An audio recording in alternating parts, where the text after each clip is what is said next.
السلام علیکم، آپ دیکھ رہے ہیں پاک ایکسکلوسیو ٹی وی۔ یہ جو مناظر آپ دیکھ رہے ہیں یہ آج صبح کے یعنی کہ رات اور فجر کے ٹائم کے ہیں، اور جب نیو کراچی میں آگ لگی تھی۔ اس آگ کے نتیجے میں بہت زیادہ مالی نقصان ہوا، لیکن جانی نقصان بھی ہوا۔ ایدی اور چھپا ذرائع کے مطابق آگ پر فائر بریگیڈ نے قابو پا لیا تھا۔ اس کے بعد کولنگ کا عمل جاری تھا۔ اس دوران فیکٹری کا ملبہ گر گیا، اور فیکٹری کے ملبے گرنے سے جو ہے وہ 4 ریسکیو اہلکار ہلاک اور 15 سے زائد زخمی ہوئے۔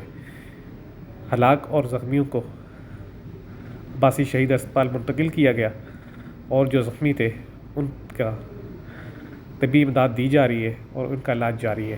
لیکن دوسری جانب گورنر سندھ نے وہاں کا دورہ کیا اور جو وہاں پر انتظامات تھے ان کا جائزہ لیا، اور انتظامیہ کو ہدایت کی کہ زخمیوں کا جلد سے جلد علاج کیا جائے، اور ایسے واقعات کی روک تھام کے لیے حکومت کو عملی اقدامات کرنے چاہیے، کیونکہ فائر بریگیڈ ہو یا دوسرے ریسکیو ادارے ہوں، وہ جب اپنا کام کرتے ہیں تو اس کے بعد اس طرح کے واقعات کا ہونا بہت افسوسناک ہے۔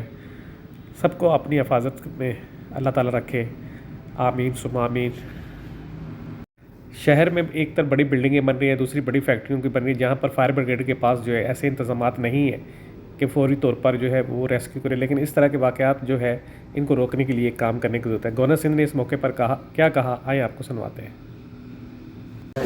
افسوس بہت چھوٹا لفظ ہے، کیونکہ سحری کا ٹائم اور 14 لوگ زخمی ہو گئے، اور ابھی تک 3 لوگ اپنی جانوں سے چلے گئے ہیں، ایک کی تلاش جاری ہے۔ میں سمجھتا ہوں کہ اس سے بڑا ثانیہ ہو نہیں سکتا کہ آج اتنی بڑی رات کو وہ لوگ جو میں سمجھتا ہوں یہ شہید ہیں، اور ان کا بہت اعلیٰ درجہ ہوگا، کیونکہ یہ ڈیوٹی ہے اور یہ ایک ایسے کام میں مصروف تھے جو دوسروں کی جان بچانے والا کام ہے، دوسروں کی حفاظت کرنے والا کام ہے، اور آج وہ دوسروں کی جان کی حفاظت کرتے ہوئے اپنی ڈیوٹی کے فرائض انجام دیتے ہوئے یہ بلڈنگ گری، اور جو لوگ اس میں پھنس گئے وہ شہید کہلائیں گے۔ میں سمجھتا ہوں کہ ایک اور جب باڈی آ گئی ہے تو 4 شہید ہو گئے ہیں۔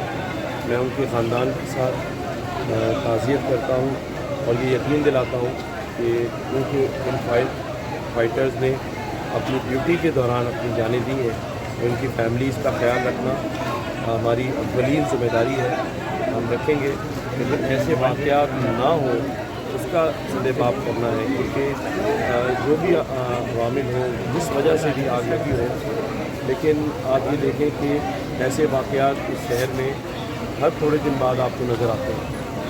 ہمیں یہ کرنا ہے کہ ایسے واقعات نہ ہوں، اور ان واقعات کی وجہ سے جانے نہ جائیں۔ میں سمجھتا ہوں کہ ہم سب کو مل کر اس پر کام کرنا چاہیے، اور آئندہ نہ ہو اس کے لیے کوئی جامع حکمت عملی بنائیں۔